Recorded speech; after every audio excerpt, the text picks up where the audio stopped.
All right, now we're going to start Chapter 7. In this unit, we have the male reproductive system. Then we'll move on to Chapter 8, the female reproductive system. Usually people are better with their own reproductive system than the opposite sex. And also, please just disclaimer, there are some pictures in the chapters that might not be the most visually appealing, but it is medical terminology and something you need to see. So first we're just going to kind of go through function, organs, and pieces, and then we'll put the medical terms to it. So if you think about what the job of the male reproductive system is, yes, it is to reproduce. So that's where produce, sustain, and transport sperm comes from. Because we think about, males produce sperm all the time. They have to then store them and transport them and so on. But it also secretes the hormone testosterone, which is another necessary part. The hormone itself is part of the endocrine system, but the secretion of it comes from the reproductive system. All right, so for the reproductive system, there's both external and internal parts. So externally, we have the penis and the scrotum, and the scrotum is the general term where the testes are located. And it also has a little part of what we will learn as the vas deferens, which is a little tube that goes down and connects to the testes. Those are all external, mostly for temperature control, because you don't want the sperm to get too hot. Otherwise, they, get messed up. Internally, the number of parts is most of that tube, the vas deferens. And then we have something called the seminal vesicles that we'll learn about, and then the prostate gland. What's interesting to note here is that both the penis and the urethra are shared. They are, or what you learned in Chapter 6 is they're part of the urinary system because they are responsible for excreting urine from the bladder, but they also excrete semen, so therefore it kind of has a dual purpose. So your testes are, testis is singular, testes are plural. It doesn't matter if you call it a testis or a testicle, but that's the primary sex organ. There's two of them, and they're oval shaped, and their job is to make the sperm cells. And they also make that hormone testosterone. So they're a pretty big deal. You can easily live without one. If you lose both, then you'll have to, have that hormone replacement, and you would then, not be making sperm anymore. The sperm itself is called also spermatozoon, zoon, however you want to pronounce it. Those are the individual germ cells that hopefully from biology class hooks up with an egg, makes a zygote, and then eventually could become an embryo, fetus, and baby. Testosterone, as mentioned, is that male sex hormone. So as you'll learn when we get to Chapter 16, hormones are part of that endocrine system, but they're made here. Next, we have what we call the epididymis. Epididymis, as you can see kind of in the picture, the testis looks like an egg, and then right attached to that is the epididymis, and it sits right on top of the testis. And its job is basically to store the mature sperm. So once the sperm is made in the testes, it goes for storage in the epididymis, and then it will be transited from the epididymis through the vas deferens. The vas deferens are a duct system, which is why it's also called the seminal ducts. But it connects to the epididymis and then goes up, up, up, up, up, up, and around the bladder. You can see it rounds up on top of the bladder. That big open hole there in the center of the picture is the bladder. It goes up and around, and it basically is just a giant tube that carries the sperm from the epididymis to the urethra. And again, it's interesting to note because you can kind of see as it wraps around, the urethra connects to the bladder and carries urine. So there is a little muscle whose job is to basically either close off the urethra from urine during times of excreting sperm so that you don't, mix fluids, so to speak. The seminal vesicles, it looks like a little peanut. The two main glands are located next to the bladder, and they secrete fluid that's in addition to the sperm. So when a male does his thing and has semen, then we have sperm, but then there's also other components as well, so the seminal vesicles kind of complete that fluid. The prostate gland is down here. It encircles the top part of the urethra, and it secretes, again, fluid that aids in sperm movement. So you get the sperm from the testes, and then you get additional fluid from the seminal vesicle and then the prostate gland. But notice how for men, as you get older, if you have a prostate issue, because it's encircling around the urethra, oftentimes prostate issues equal urination problems. All right, so other things, you know what a penis is. The glans penis is the medical term for the end. Prepubis is what we would normally think of as foreskin, so it's that flap that goes over uncircumcised males. The prepuce is what gets cut off in circumcised males. And then semen we've already talked about. Okay, so when we're thinking about where sperm originates from and gets transported, you start in the testis, store in the epididymis, go up and around in the vas deferens, through the seminal vesicles, through the urethra, prostate gland, and then eventually down and through the penis. Okay, so now that we got that little anatomy lesson, we are going to put some medical terms to it. And there's already a typo that I just noticed right now. The little slash should be after the R here for andro. Andro means male. So anytime we're talking about diseases or things of the male, we're going to have andro. Balano is for the glans penis, that enlarged tip. Epididymo is for the epididymis, that storage area for the sperm. Testes has a ton of words that go with it, and none of them sound like testes. So we have orchido, orchio, and orco. I guess it kind of looked like an orchid. I don't know. Prostato is for prostate gland. Spermo and spermato are both for sperm. Vaso is a very general term. So vaso means a vessel. So if you're thinking about like blood vessels too, but in this case you can use it in terms of talking about the vas deferens, because it's a vessel or a duct in the male reproductive system. And then vesiculo is specific to the seminal vesicles, that little peanut-shaped guy. So if you have a chance, go ahead and add these to your diagram, correctly writing down andro.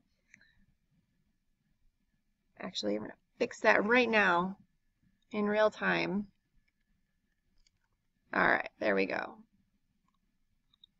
No, I don't want to autocorrect. Okay, moving on. So here's what a sperm looks like, if you ever wanted to know. You don't have to know the small pieces that go along with it just to know what it looks like. It has a head, it has a nucleus, it's a little battery pack, the mitochondria, if you remember, powerhouse of the cell, and then the long tail to swim in order to get to where it needs to go. This is the same diagram that's in your book that I think I printed out for you, so hopefully you have that labeled somewhere. The 9th edition does have an extra combining form for testicles, but otherwise everything else is the same. Okay, there's only one suffix here, and that's ism. So that means a state of. And in this case, you get a picture. It is called cryptorchidism. So if we remember, crypto means hidden, and then we have orchid, which means testicle, and ism, it means state of. So in this case, we have a state of hidden testicles, and really what that means is you can see what it looks like in real life on the left, but in cartoon version, what that means is, as a male gets older, their testicles descend down into the scrotum. If one of them doesn't, then that would be cryptorchidism. It doesn't mean you don't have one, it just means it hasn't descended where it's supposed to. So here is a review question. All of these mean testis or testicle. Hopefully you're saying true. Okay, so now we're going to get into defining the diseases and disorders that go along with the male reproductive system. Okay, so here's all the words that are built from word parts.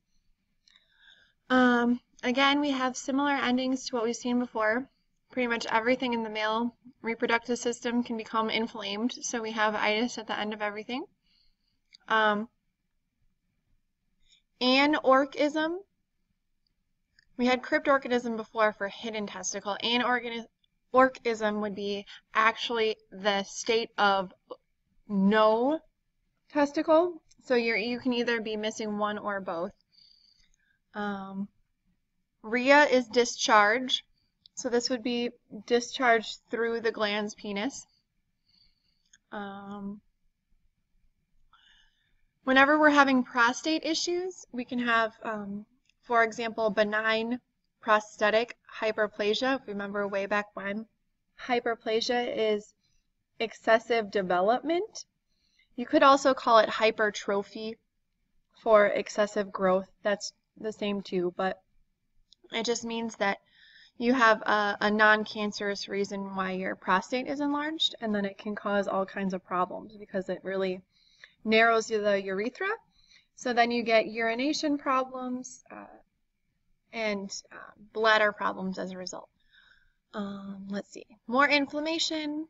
If you have inflammation in multiple areas, in this case the testes and the epididymis.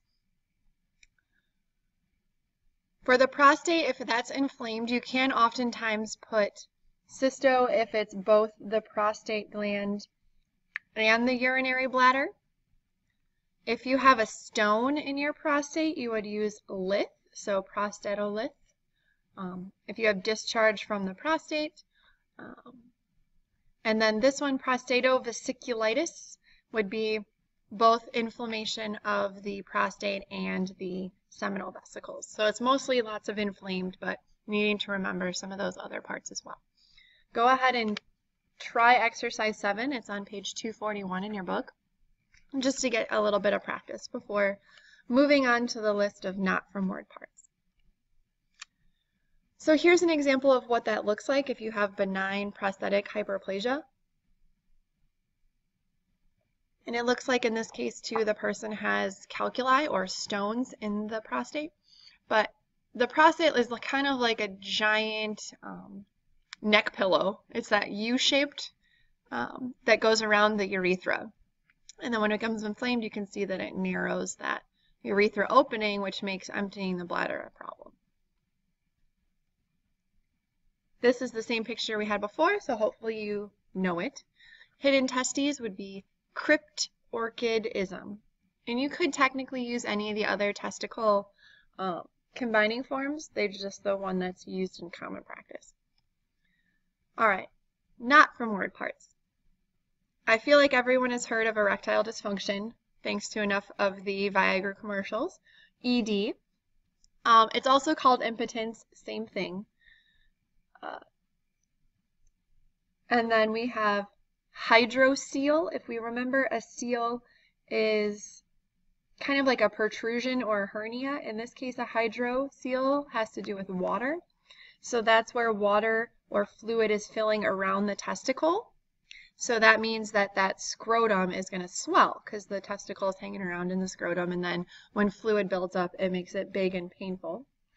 Phimosis is when you get a tightening of the prepuce. So if you remember, that's that foreskin that comes out over the top of the penis. So in uncircumcised males, if that tightens and doesn't open and retract like it's supposed to, usually it's a congenital problem, but if it doesn't open like it's supposed to, it can cause problems.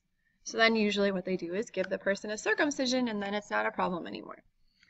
Priapism is the persistent abnormal erection accompanied by pain. So if you've ever seen those commercials of go to your doctor if you have an erection lasts for longer than 4 hours. So imagine that without having to take a pill to do that. That's called priapism. Prostate cancer, pretty self-explanatory.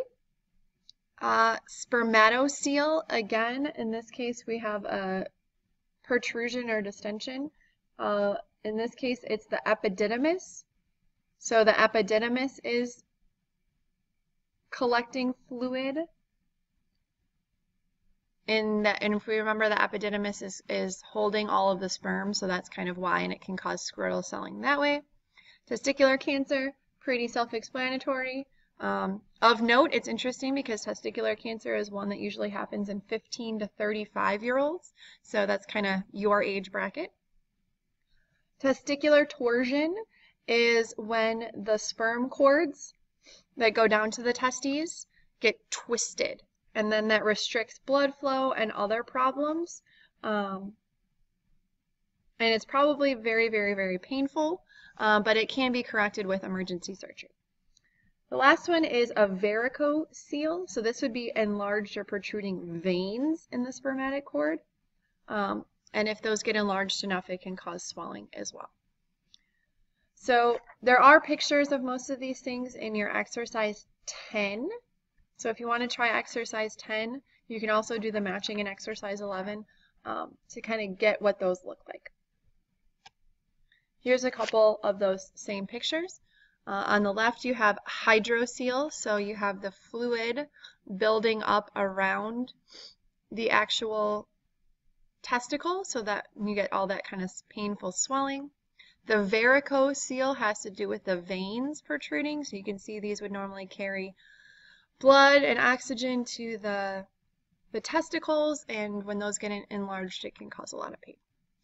All right, so which one means discharge from the prostate gland? If you remember, discharge is rhea, so then your correct answer would be C, prostatorrhea.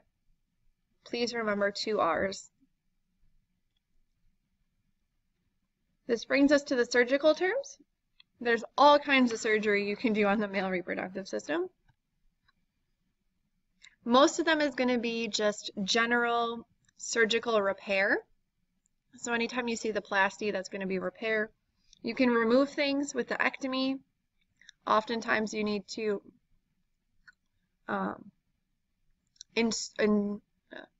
make an incision into certain things, like an orchiotomy would be making an incision into the testis.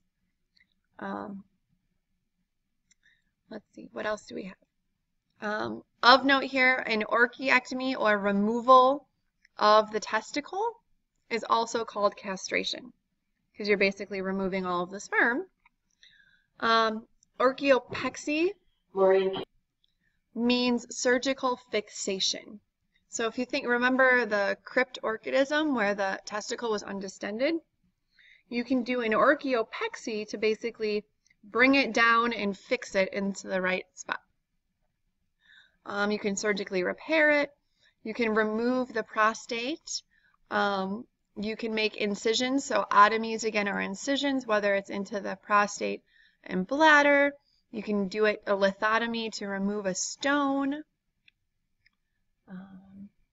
A vasectomy, I feel like everybody's maybe heard of that before. It is built from more parts. A vasectomy would be removal of a duct. In this case, it is the vas deferens duct, so therefore sperm can no longer be transported. So if you get a vasectomy, you get the snip of the vas deferens. That is technically surgically repairable, so that would be a vasovasostomy. So really they're creating an artificial opening between the 2 ducts, meaning they try to basically stitch together the 2 ends where you cut in the vas deferens in the first place. And then a vesiculectomy is excision of the seminal vesicles. So go ahead, try exercise 15. That's on page 247 and 48 of your textbook, before we move on to the many different ones of not from word parts.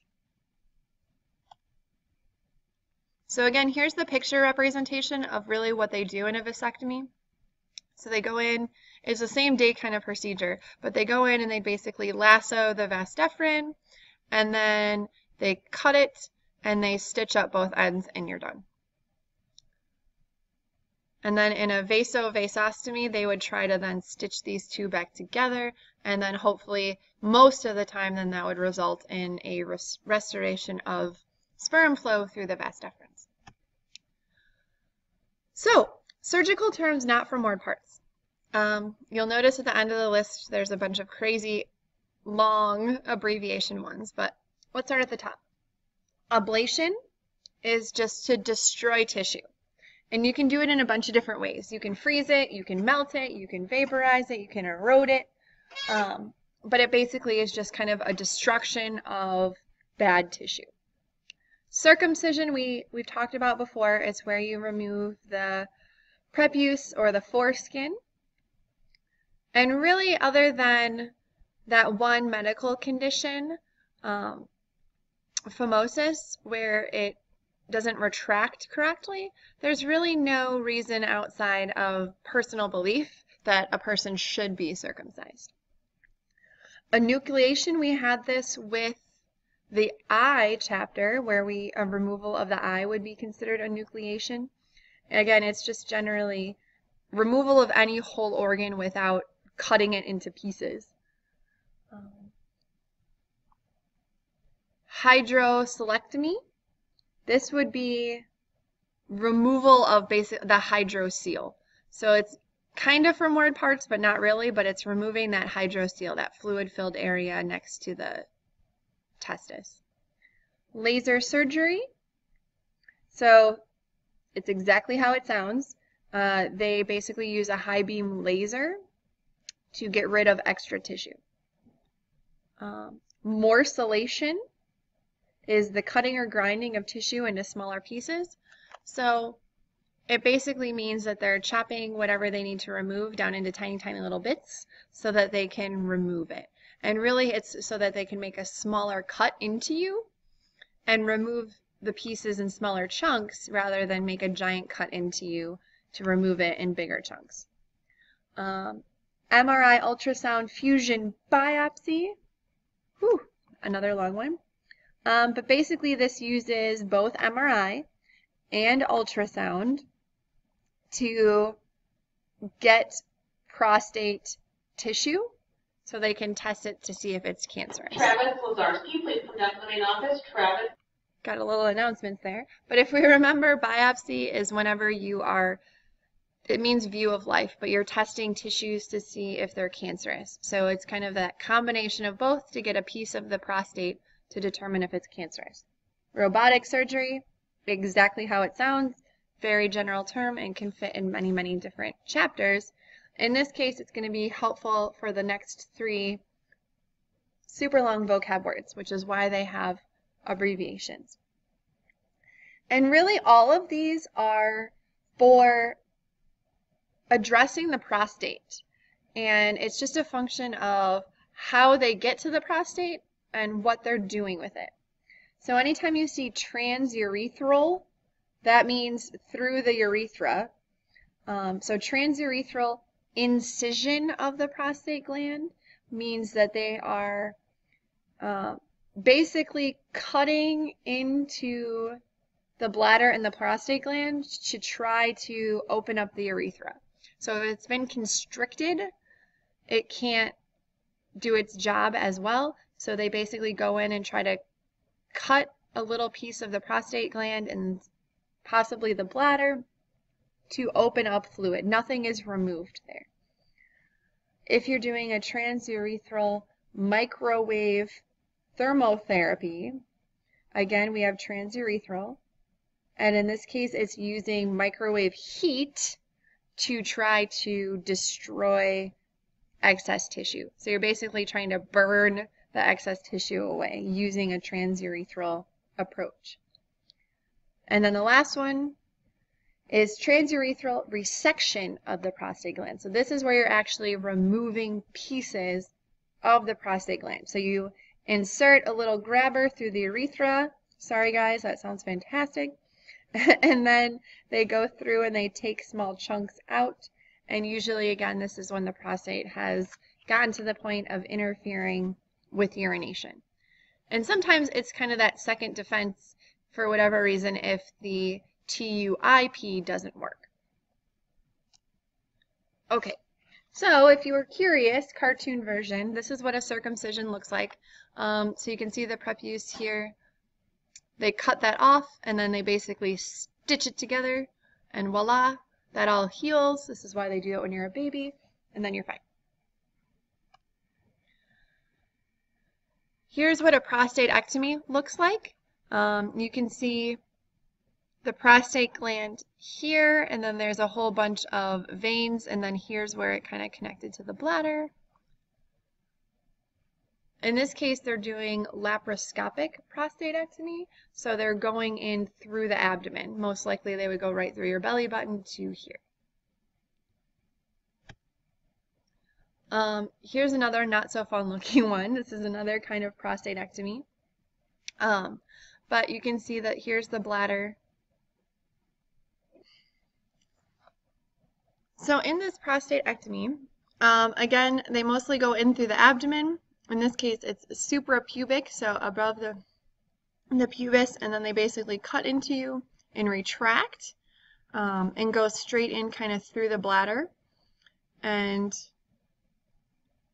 here's the prostate gland here, so then this would be like removing a giant stone in some form. Still does not look pleasant. And here's that transurethral approach.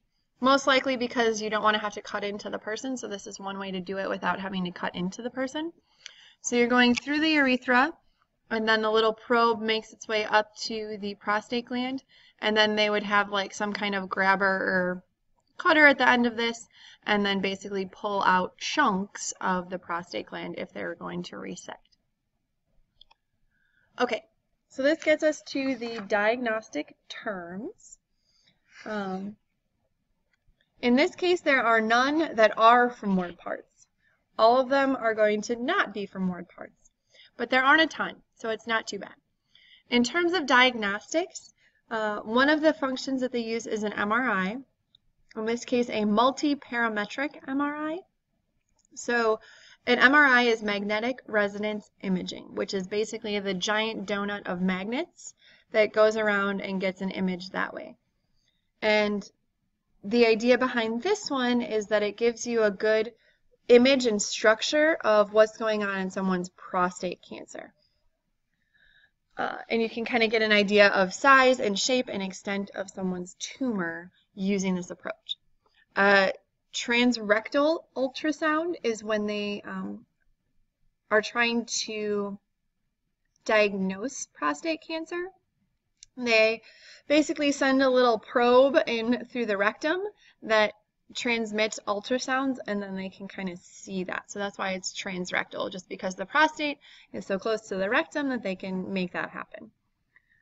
Laboratory-wise, there is a blood test you can do that's called the prostate-specific antigen, or PSA. It does not stand for public service announcement in this case, but it basically measures the amount of prostate-specific antigen. And if you have it too high or with outside normal limits, that can be an indicator for prostate cancer.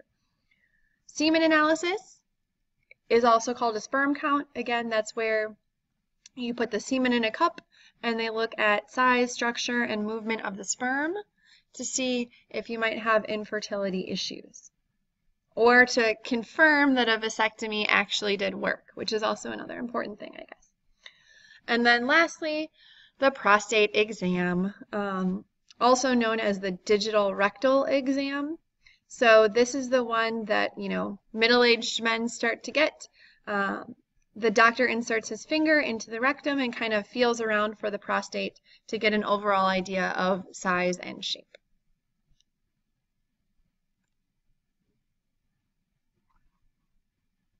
So now we're to the complementary terms, and these are going to be the ones that are related to the reproductive system but don't actually reference anatomy of the reproductive system.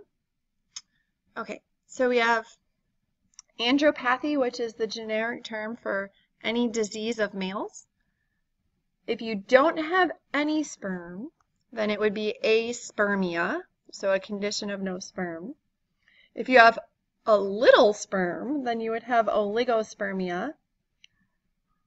So again, you're not at a total lack of sperm, but it's in a diminished amount, so that might cause infertility issues.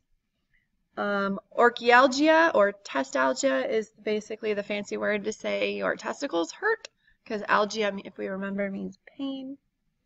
Spermatolysis. Lysis means dissolution or to break up.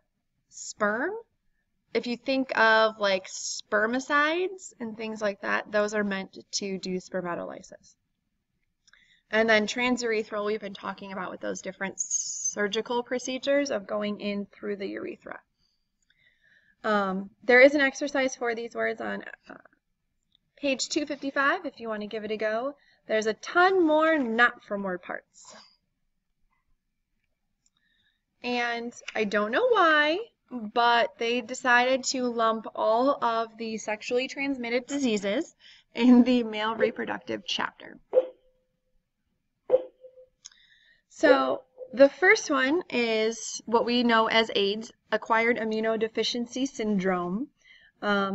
So it's an infectious virus, obviously, but it's considered a sexually transmitted disease, so they put it in here as well.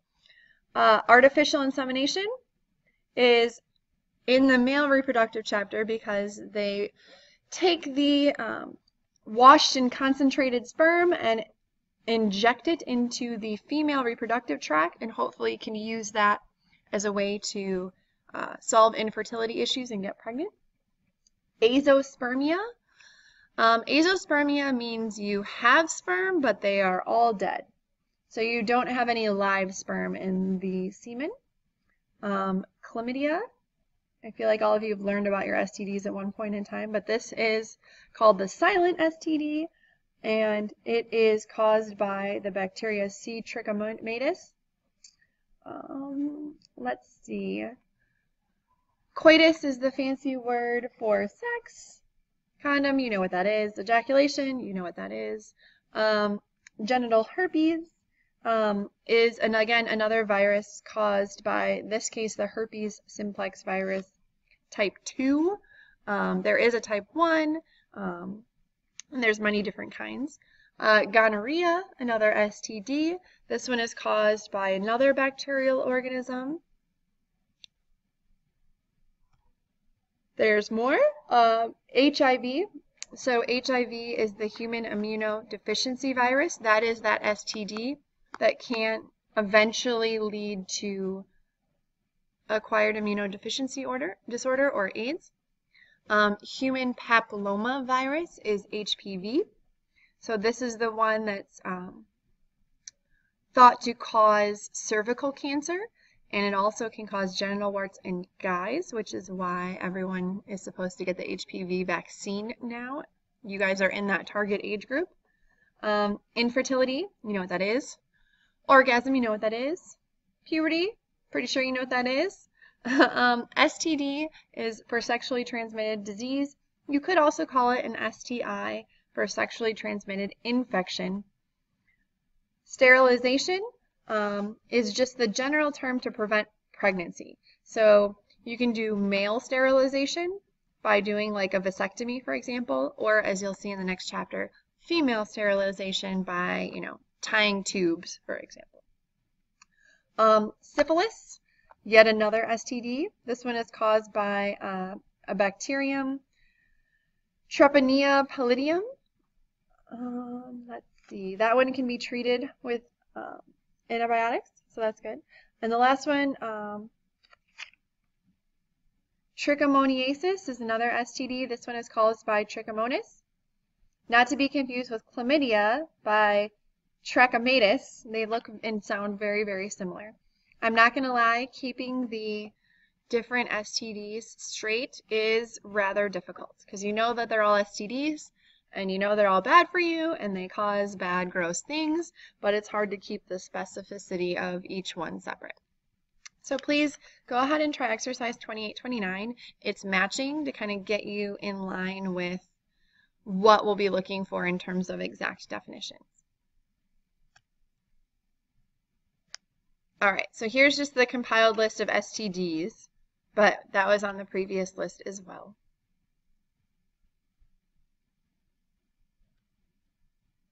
If you didn't know, these are examples of what syphilis looks like. Those are the same ones from your book on page 258. All right, and then to round out the chapter, there are all of the abbreviations. There are a lot here. Some of them we didn't specifically go into, so please look in depth about what those are and where you would find them. Most of them are pretty general and were used throughout the chapter, but I know BOO wasn't, HOLEP wasn't, LUTS wasn't. So just make sure that you go through and look at them specifically. And you can try exercise 31 to get some practice with that. All right, which of these is an STD? Hopefully you're saying D, chlamydia. The abbreviation for this procedure? Hopefully transurethral microwave thermotherapy. All right, last at the end, please make sure you go through and do the context because it's very, very helpful and ties it all together for you. You've made it to the end.